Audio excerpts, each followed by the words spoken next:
Hi, hello. Welcome to Love Squad. I'm LJ De Los Santos, your junior scientist. Today we are going to explore the laboratory tools in the science lab and their proper uses. First, the beaker. This one is used for mixing, heating, and stirring stuff, but not for measuring exact amounts. It is used as a science mixing bowl. Next is the test tube. It is used for small experiments and chemical reactions. Just don't point it at your face when heating. Safety first. This is a thermometer.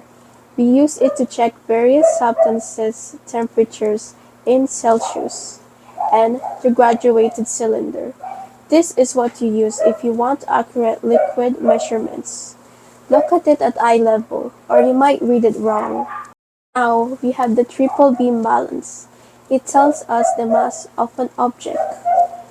Don't, don't blow or touch it too much. Even your breath might affect the procedure. And don't forget the tongs. We use it for holding hot objects, not for grilling barbecue.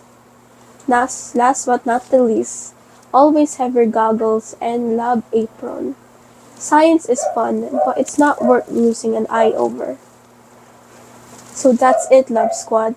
These tools help us do science the smart and fun way. Remember, respect the lab and use tools right. See you next time. Bye bye.